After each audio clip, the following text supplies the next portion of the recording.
we have done an ICC course off-site. We did it in Nicaragua the first year, we did it in Panama last year, we're doing it in Morocco this year. And this grew out of our international education low residency program. We wanted to have this option. This came when we developed that program, and we wanted to have an option for on-campus students to join our low residency students off-site somewhere for an intensive course. So this course is focused on about 10 days in Morocco, but it requires some preparation and a final paper that happens after the course. And it's a very intensive course for students. Not only the time that they're doing there, but the work that they do before and after. On the phone, we have one of our low residency students. Excuse me? Please, come on in. Hi, how are you? Welcome. Welcome, Alex. Please have a seat. So I was just explaining a little bit about the background of the course. It's a course that will combine, this year we'll have 7 or 8, I think, low residency students, which are students that live around the world. I'm sorry, it seems like I'm connected now. Oh, wonderful. Okay, yeah. Wonderful, great. So this is one of our low residency students. She's calling in from Amman, Jordan. We have students this time joining us from Tanzania, from Jordan. We have 2 students from Jordan. We have, where else? Around the U.S. Different places in the U.S. Colombia, Ecuador.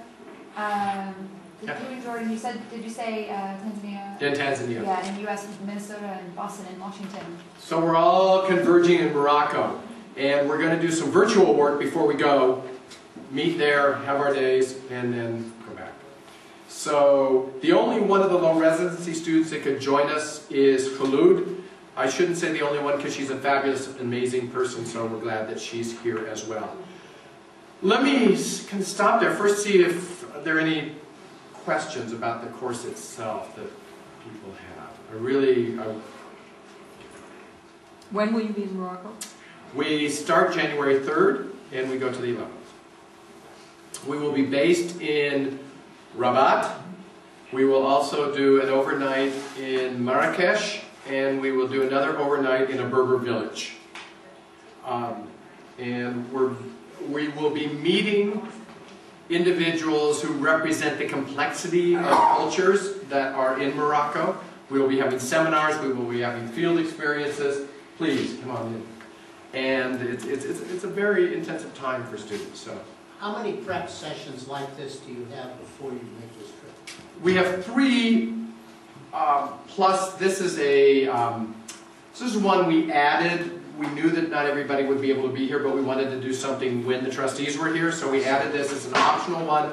We're videotaping it, and we will make the tape available to all the students there's 25 students who are part of the course. Is it going to be on Moodle? Is it going to be on Moodle? Is that what we're doing? Are we digitizing it and putting it on Moodle? We got the video, so we'll do the recording, and then the PowerPoint can be on Moodle. And actually, that reminds me, I was hoping that someone might be able to take notes. That would be great, so we could share those with the students who aren't here as well. Here, we have a volunteer. Thank you. Thank you very much. This is a very collaborative effort. Any other questions about the general course? So there's 3 sessions before we go, plus this one. There'll be a wrap-up session after we come back. And there'll be lots of sessions while we're there. So, let me introduce Mokhtar Buba. Mokhtar this is a wonderful sort of confluence of luck and synchronicity here.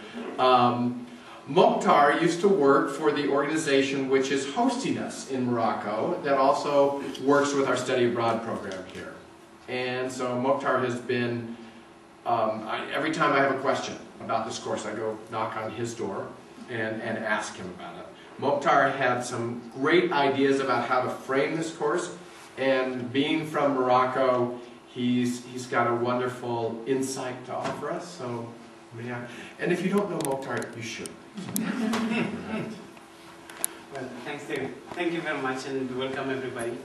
This is a pre-welcome. I hope to actually welcome you when you go to Morocco from through my friends and colleagues who are actually going to be there. I might probably go a couple of weeks before for a conference and a training, but unfortunately I'm not going to be there by the time you'll be there. But you'll be definitely, those of you who are going will be very, very well taken care of. So, so that's one thing. The when David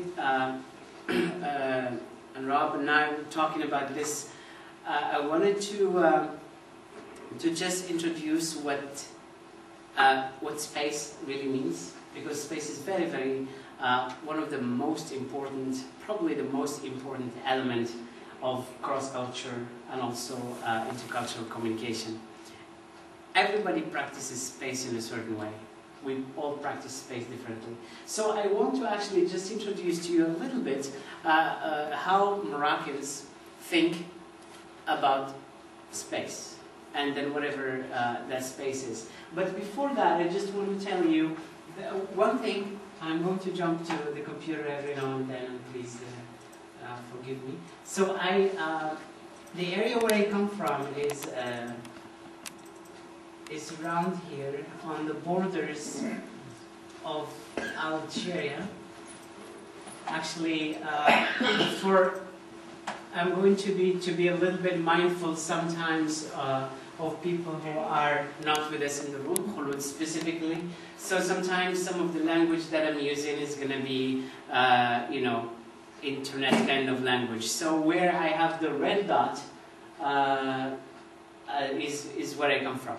So I grew up in a very small village of about 25 families. And then this village has two sections, and there's a dry river kind of in between them. We still call it a river. But I don't know why in English I say dry river, because I never really saw water, only once. And that was a very interesting moment where everybody came at night. So there is a mountain that we call the Red Head on the side, and it's like a forbidden mountain because that's right on the borders of Algeria. And you cannot go there because there's all kinds of military stuff. On the other side, there is another mountain that we always called La Fin du Monde in French, which is the end of the world. I mean, growing up, you know, as kids before 5th grade, I was never able to go beyond that mountain. So on the eastern side, there is sand dunes, and then a very,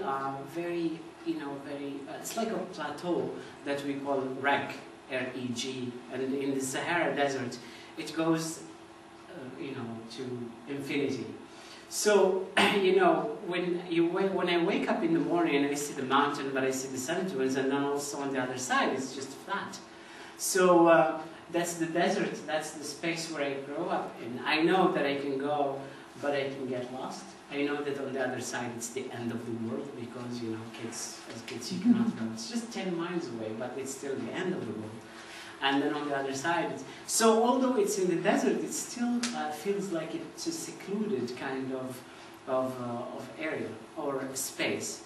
So, I mean, growing up, I had to go about 50 miles to another school for middle school, and then travel again to another area to high school, which is about 500 miles away. And then I had to be with my family, with my extended family. Actually, I was in my aunt's house. And for 1 year, then before college, I had to go for a pre-college training all the way to Marrakesh. So Marrakesh is